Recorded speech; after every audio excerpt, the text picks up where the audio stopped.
Mystery House.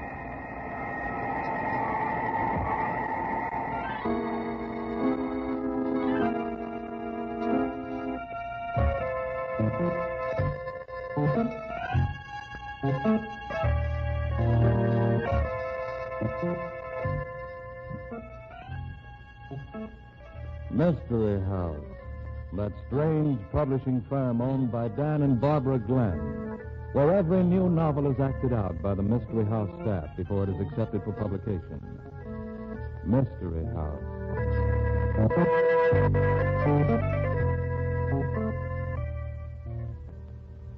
A new lease on death. You know, I like that title, Barbie. You'll like the story we're doing tonight, too, Dan. Once in a while, some author sends in the manuscript of a book that's really different. And this is one. Oh, fine. You know, that's one trouble with stories. So many writers turn out yarns that are just like all the rest of the stories they've ever written. Well, that's one thing you can't say about me, Mr. Glenn. Oh? Well, I didn't know you wrote stories, Guy. Well, I don't write stories. What I write is the absolute truth. And here's some material you'll think is different, too.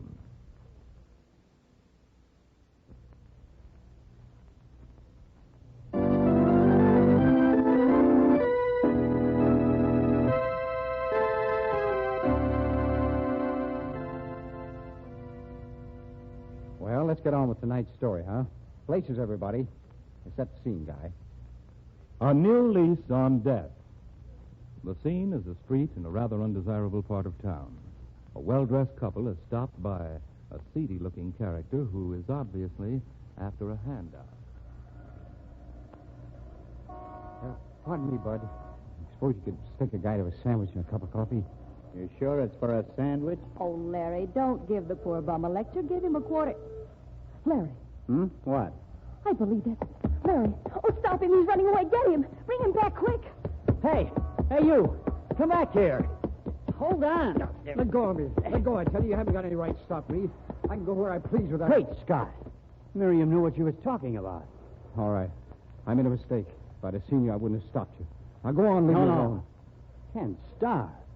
I wouldn't have known you if... Well, there's no reason why you should know me, is there, Larry? Everybody was pretty happy to forget me, I guess. Ken Starr, what in the world happened to you? Well, you look like a ghost. Yeah? Well, maybe I am. You wouldn't look so good yourself, Miriam. You've been through what I've taken. Oh, you poor thing. Oh, I'm not asking for sympathy, Miriam. I can just see you at the country club. Girls, you'd never guess who I saw panhandling on the street last night. Ken Starr. And he looked like a bum. You've no right to talk that way. After all, you didn't give anybody a chance to help you, Ken. You mean I didn't get on my knees and beg my friends for help? Ken, it's not too late yet. You can't throw your whole life away. I've already thrown my life away, Miriam. Once you die, you never get a chance to come back to life. You're being a little melodramatic, aren't you, Ken? No, I'm quite serious, Larry. I died during my murder trial when they brought out the story of Elsa Gaynor and me. But you weren't convicted. They set you free. I was dead as far as Elsa Gaynor was concerned. Reasons were good enough. I was dead in business. People don't trust their financial affairs to a man who's been tried for murder. But I wish we'd seen you before, Ken. It's so tragic to think of you and how successful you were. And how singularly unsuccessful I am now? It isn't so tragic, Miriam. Actually, I don't feel so badly about it. I don't feel at all. Not until somebody opens the wound again.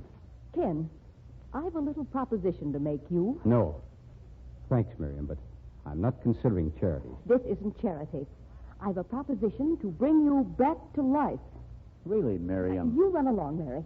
I want to talk to Ken privately. But, well, of course, you have a perfect right to do whatever you like, Miriam, but do you think that... Oh, I'm quite harmless, Larry. I didn't mean that. I'm sorry. You know, your pride gets a little sharp when you've nothing to be proud of. Please, Larry, tell the rest of the crowd I couldn't make it, and don't tell them where I am. Don't say anything about who we saw. Promise? I don't think this is wise at all, Miriam. I didn't ask you what you thought. Well, promise? All right. Good night, Ken.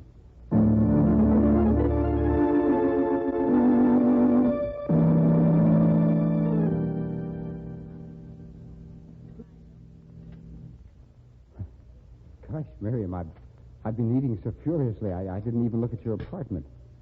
It's very neat. Well, it's wonderful what a couple of bestseller books and a feature writer's job will do for a gal. No, that's the best food I've had in months. It was nice of you. Now, I'll be going along. Just a minute. I said I had a proposition to make you. I'm not taking money from anybody. That's what you mean. Oh, don't be a fool. When I saw you on the street, I got a simply tremendous idea for a book.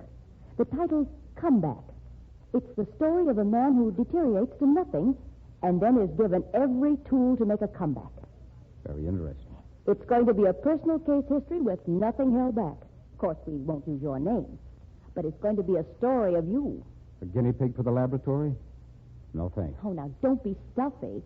You earn everything you get, and what you'll get will be a chance to come back to life. Don't you think I got hurt enough before I died, Miriam, without sticking pins into me again? The apartment across the hall is vacant. I'll rent it tomorrow.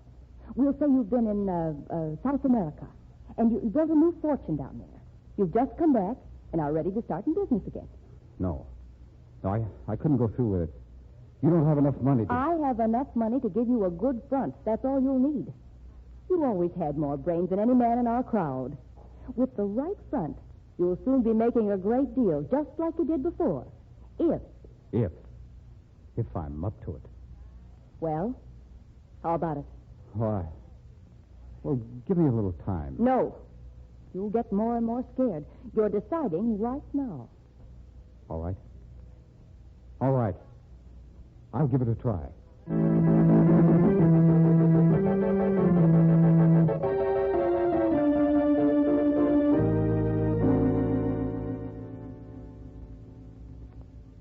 Miriam, you've got to stop this foolishness. You're riding for a terrible fall. If I get cracked up, Larry, it'll be my funeral. Everybody else is fooled. They think Ken Starr is wonderful. The man who came back, they're calling him.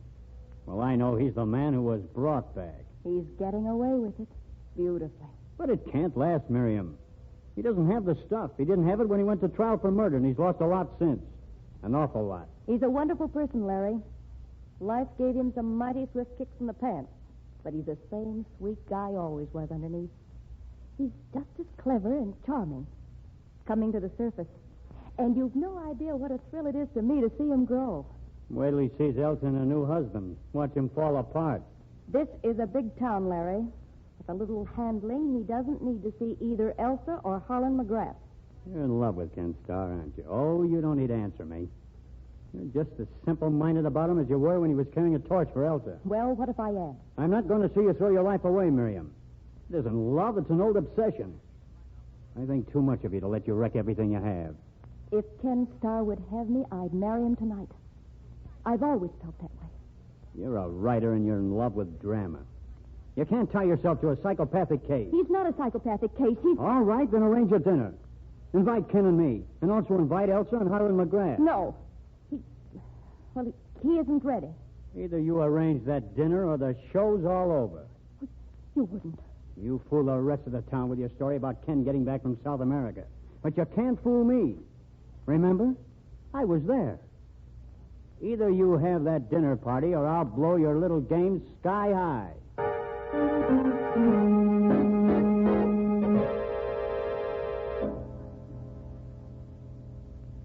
Harlan had to stop off and talk to a business acquaintance for a few minutes before he could leave Ken. And anyway, I wanted to see you alone first. You're looking very handsome, Ken. You're as lovely looking as ever, Elsa. You know, your voice still does things to me. Oh, that's very flattering. Oh, I'm so glad to know you've done so well.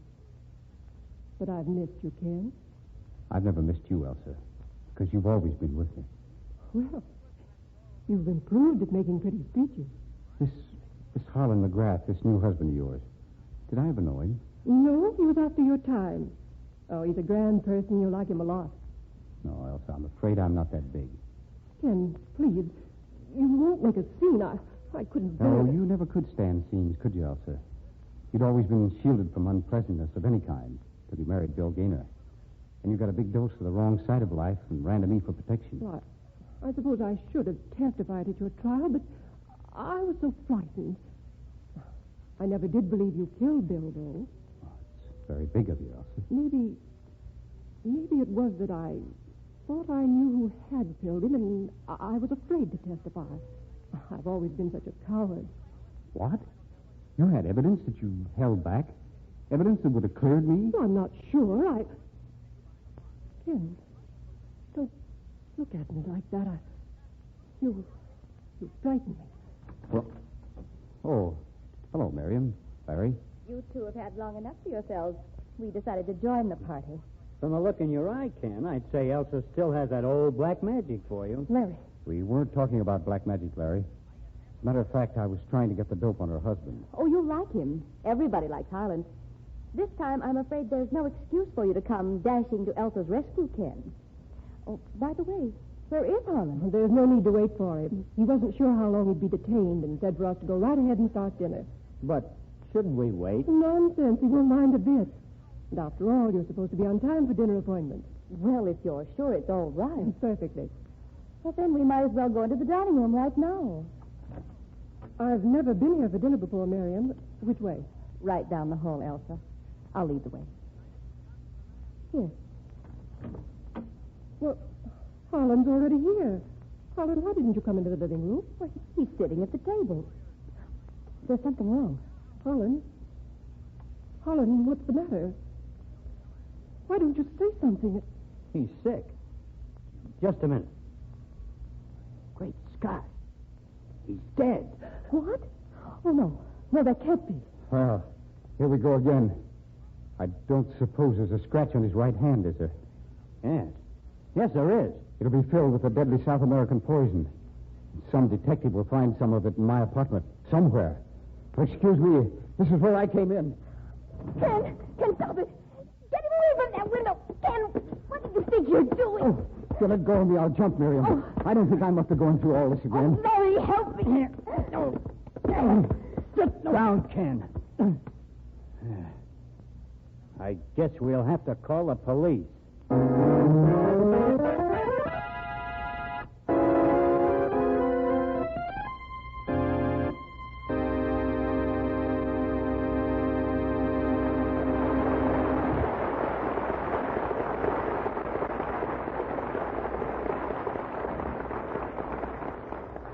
Well, did Ken Starr kill Elsa McGrath's husband? What was the motive for his death? How was it accomplished? We'll find out in the second act of New Lease on Death. Meanwhile, here's a brief message from our sponsor.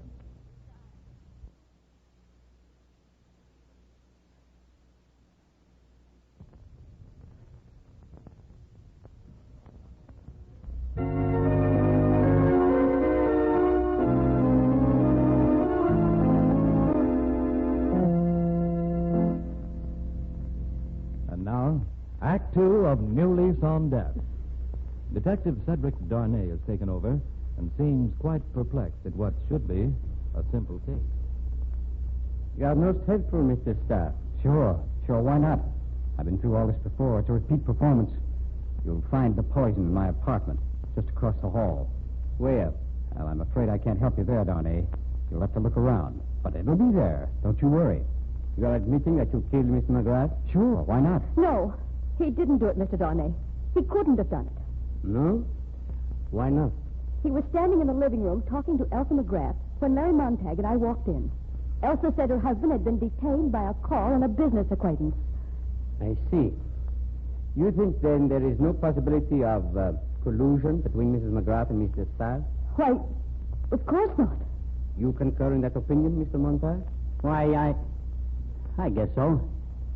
To be honest about it, I wouldn't know. That's ridiculous. Ken and I hadn't seen each other for 4 years till we met here. I'll swear to that. Swearing to a statement does not impress me, Mrs. McGrath. You see, a murderer has already done something so much more serious than breaking an oath. Oh, what's all the talk about? Why don't you put me under arrest and get it over with? You think, because of your previous unfortunate experience with Miss McGrath's first husband, you will be in great trouble? What do you think? No, Donnie. I know when I've been struck out. And whoever did it the first time's good enough to do it again. Possibly. Mrs. McGrath, tell me, you're having trouble with your husband? No, certainly not. If you will pardon me, you do not seem to be greatly bereaved. Harlan and I understood each other perfectly. Ours was no madly romantic love affair, but we were fond of each other, and Well, it was a very satisfactory arrangement. She isn't capable of any real feeling for anybody but herself. She let Ken Starr go through hell rather than be smeared in court. Why, you little... And I thought you were my friend. Nobody could be a friend of yours if it involved anything on your part. You're the most selfish woman that ever lived. Oh, I am I? I saw what you were up to when I came into the living room tonight. You'd thrown Ken to the wolves, but he came back alive. And when you saw him, you were planning how you could put him back on your shelf. Really, Miriam? Oh, don't give me the grand dame stuff. You never wanted him in the first place, but you never wanted anybody else to have him either. You fool, what are you trying to do? Let this detective get us all into trouble? I ought to... Oh, please, go right ahead. Don't mind me. I find it most interesting. I'm sorry. I suppose I should be ashamed of myself. I take it, Miss Shelby, you feel you are a far more suitable mate for Mr. Starr than Mrs. McGrath. How dare you talk like that? I dare a great deal, Miss Shelby. You are afraid to put your emotions on display, hmm? Murder is the most primitive of all emotions. Well, I guess I've made a fool of myself. All right. I'm in love with Ken Starr, and always have been. What? Mr. Darnay, it seems that nobody's ever fallen for the right person around here. Elsa's first husband was in love with a chorus girl, and Ken Starr was in love with Elsa. Elsa was, well, in love with herself. And Miriam Shelby carried the torch for Ken. And I've been hanging around Miriam for 5 years, more or less, without results. That is most helpful information, if correct, Mr. Montag.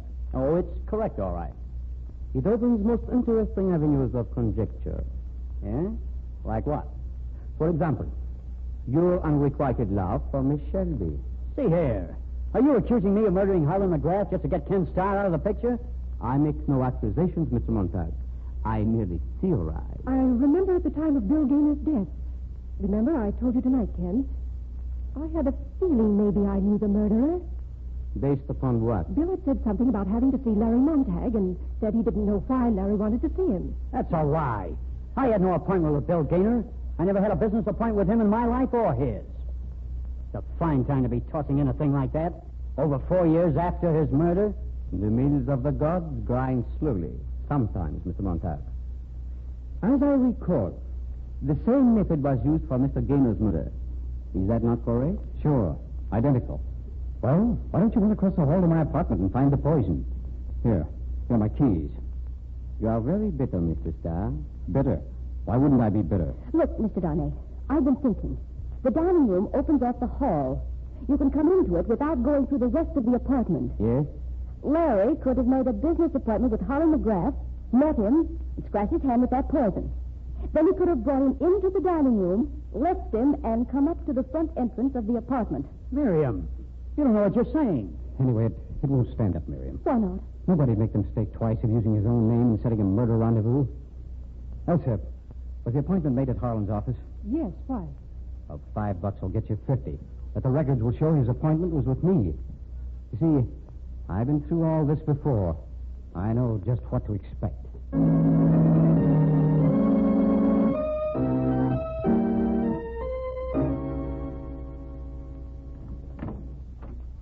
Oh, how do you do, Miss Shelby?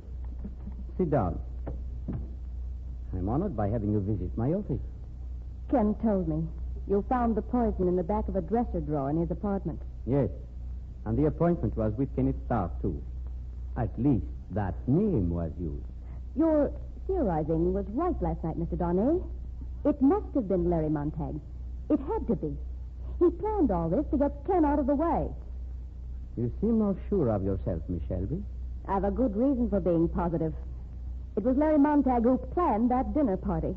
He said if I didn't have it, he'd tell the whole town how I picked Ken up out of the gutter and reclaimed him. Why did you not tell me this before? Well, I didn't realize how important it was. It seems to be the one thing I needed. It doesn't stand to reason that a man who narrowly escaped conviction of one murder would commit a second murder in the identical manner and plant clues against himself all over the place. Then you put Larry under arrest? Yes, immediately.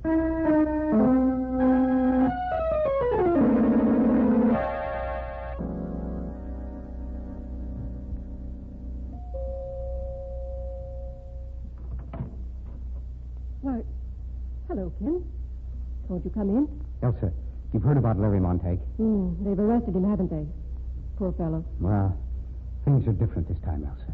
What do you mean? Well, this time I'm not mixed up in it. We can get married now, can't we? You rather startle me, Ken. Well, there's nothing new about the idea, Elsa. But you've been away for more than 4 years. I hardly know you anymore. But some ways I haven't changed, Elsa. I'm still just as madly in love with you as I ever was. You still mean more to me than anyone else in the world. Ken, I'm all mixed up on some things. This job of yours in South America that everybody said was so tremendous. Then, while the detective was there, Larry said something about Miriam having picked you up when you were down and out. What difference does it make? Well, it makes a good deal of difference. It better not, Elsa. Don't look at me like that, Ken. After all, I'm used to nice things. I have expensive tastes.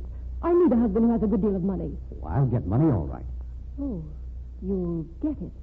But you don't have it. Is that the point? Look, Elsa, we're wasting time. We've wasted years. Let's go get married right now. I'm not at all sure that I want to marry you.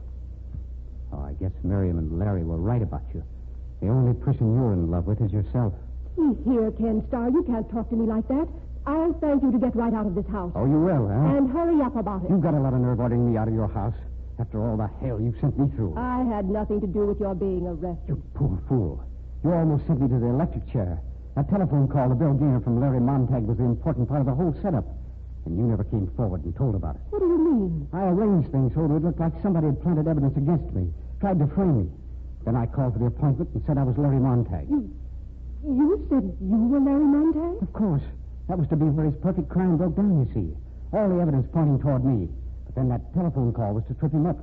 And you didn't have the decency to step forward with the call. I couldn't ask about it because I wasn't supposed to know. Then you really did kill Bill Gaynor.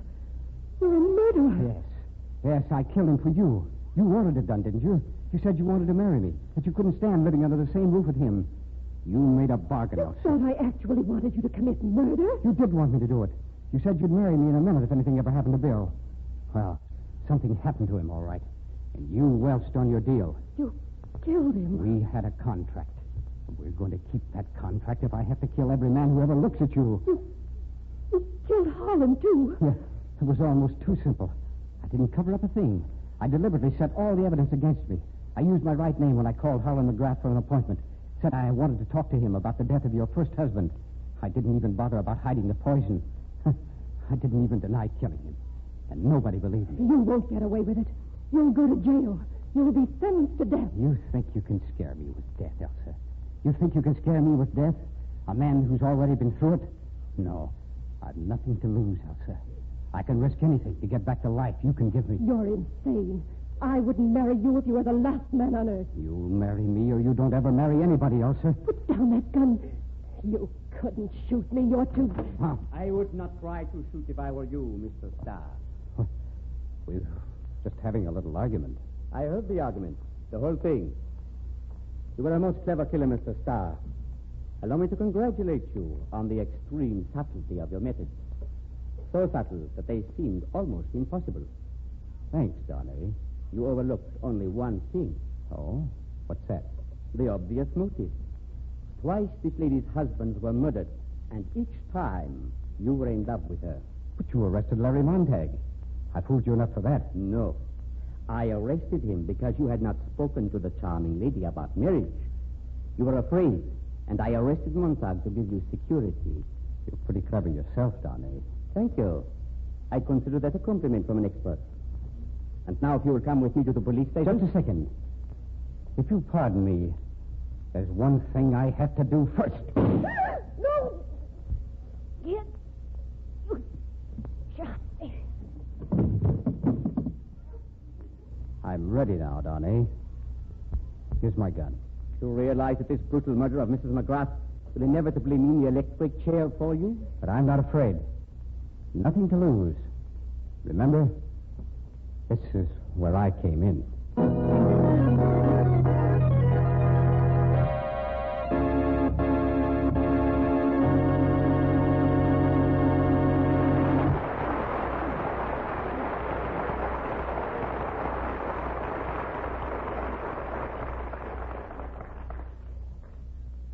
Well, Bobby, what's the story for next week?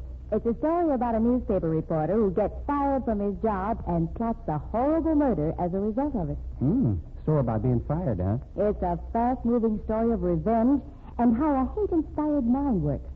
There's all the excitement and glamour of the newsroom, plus a murder puzzle that'll keep you on your toes right up to the final word. Well, that sounds like one of your 4-star specials.